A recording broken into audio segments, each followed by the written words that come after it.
Assalamualaikum warahmatullahi wabarakatuh, sahabat TV, bersama saya Ricky Amelia kali ini di Bengkulu Talk Show. Dan hari ini sahabat TV dalam Bengkulu Talk Show ini sudah ada dua tamu istimewa kita.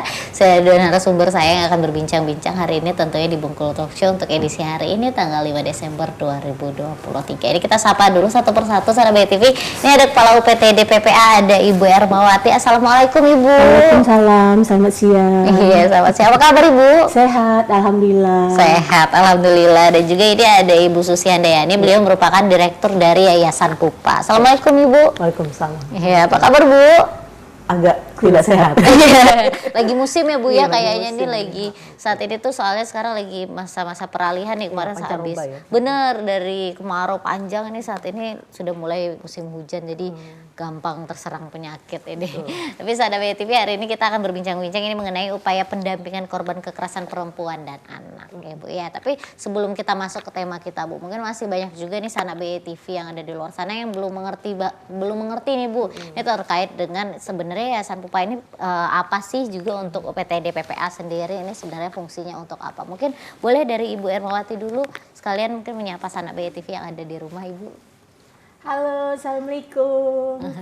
UPTP. Iya Ibu, ini kalau Ibu kan merupakan kepala UPTD dari PPA ya Bu ya. Ini sebenarnya untuk fungsi dari UPTD PPA ini sendiri seperti apa sih Bu? Baik, kalau fungsi UPTD PPA itu kami hanya sekedar pendampingan. Pendampingan korban yang setelah melapor di kami, terus akan kami dampingi kemana dan arah tujuan dari melapor. Kita lihat dulu kondisinya seperti apa. Kalau hanya KDRT, mudah-mudahan kami hanya sebatas di kantor kami. Di situ juga kami ada konselor agama, akan kami tampilkan juga Ibu Nurul Fadila. Alhamdulillah kalau sebatas KDRT itu kalau sudah ditampilkan itu Ibu Nurul Fadila itu konselor kami itu alhamdulillah kebanyakan hanya sebatas di UPTD, tidak sampai ke PPA Polres.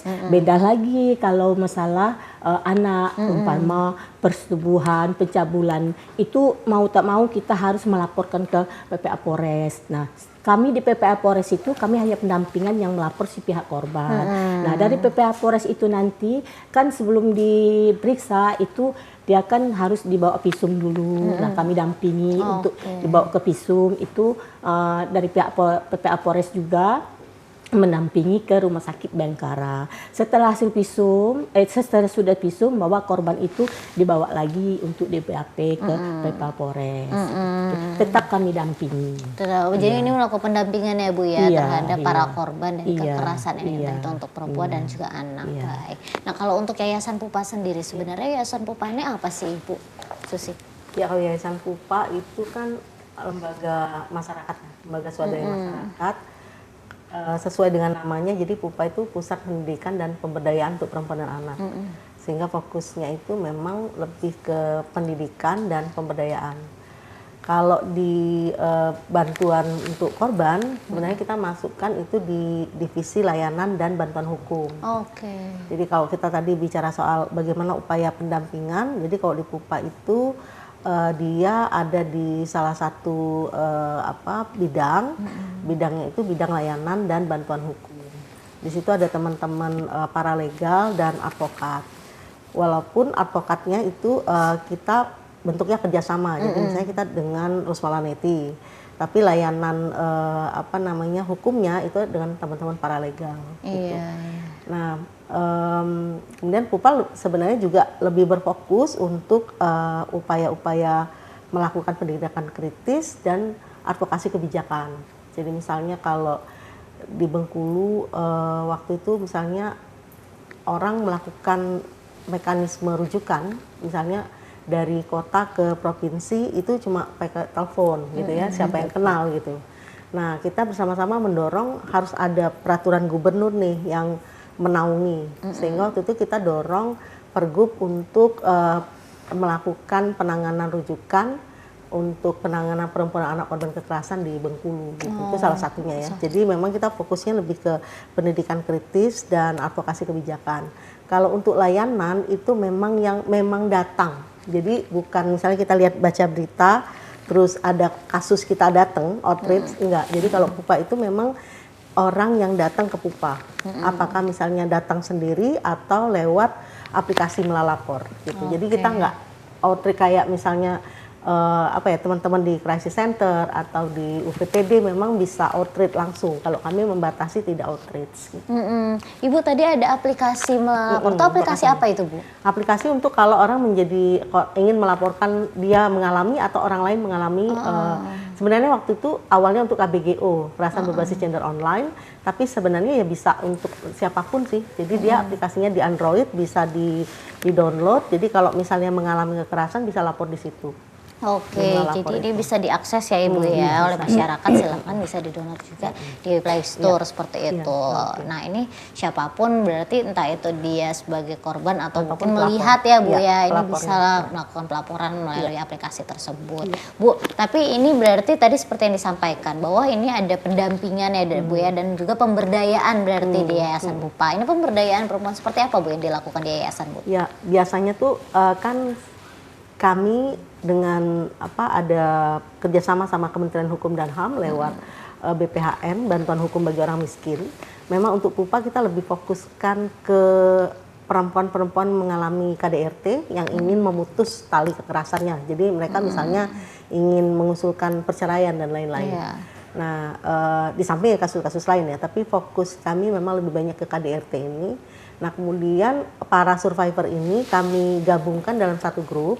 Nah, di grup itu biasanya saya ya lembaga lah, Pupa itu selalu mencari celah-celah kegiatan pemberdayaan apa yang bisa dilakukan. Jadi terakhir kemarin kami kerjasama dengan Kementerian PPPA itu memberikan pelatihan untuk MUA, makeup dan nail art gitu, kepada survivor atau korban yang pernah dapat dampingan dari Pupa dan selesai, ada yang sudah bercerai atau dia kembali lagi pada suaminya atau sekarang bercerai dan menikah kembali, itu nggak masalah gitu. Selagi dia masuk di grup tersebut dan ada program-program untuk pemberdayaan ekonomi, biasanya kita libatkan. Gitu. Oh, baik-baik seperti itu. Mungkin ini para korban tadi ya Bu ya, mungkin ini mantan korban juga ini mungkin bisa agar bisa kembali hidupnya juga bisa kembali lebih ini enak ya Bu ya, gitu, karena mungkin ada tekanan psikologis juga biasanya yang dialami oleh para korban. Harapannya seperti itu. Baik. Bu, kalau untuk UPTD PPA sendiri tadi disampaikan ini ada pendampingan Bu ya terhadap dari para korban, entah itu kekerasan untuk perempuan dan anak ataupun tadi seperti ada kasus untuk anak seperti pelecehan dan lain sebagainya Bu. Nah ini biasanya pendampingan yang dilakukan apakah sampai hanya dengan nanti mungkin kasusnya yang akhirnya sampai ke PPA, ke pihak PPA, kepolisian, apa hanya sampai di situ, apa akan didampingi sampai selesainya kasus Bu? Baik. Kalau kasus itu kami menampingi sampai ke sidang. Sampai sidang. Misal yang melapor, terus kami rujuk seumpama kalau kasus anak ini langsung ke PPA. Kalau dia belum menanyakan belum melapor ke PPA akan kami dampingi. Terus setelah ini kami kan berkoordinasi terus sama PPA Polres gimana apa tindak lanjutnya. Akhirnya P21 ini berkasnya dikirim di kejaksaan, itu sidang, dari sidang kami dampingi, tetap kami dampingi. Sebelum bawa sidang mungkin masih di PPA Polres tadi mungkin agak psikis, mungkin psikiater, kami bawakan pendampingan untuk ke psikiater karena kami juga MOU juga sama rumah sakit jiwa. Terus setelah sidang itu akan kami dampingi. Terus kalau korban biasanya cukup 1 kali sidang, tapi kalau pelakunya mungkin paling 4-3 kali, tapi kami tidak fokus ke pelaku, kami fokus ke korban. Setelah korban itu sudah sidang, terus kami penjangkauan namanya, penjangkauan melihat situasi si korban tadi, gimana keadaan sekarang, apa sudah pulih, apa sudah lumayan, apa sudah ada keenakan. Kadang walaupun dia masih sidang sudah ini putus, kadang masih ada juga sedikit remah. Itu akan kami pendampingan ya Bu?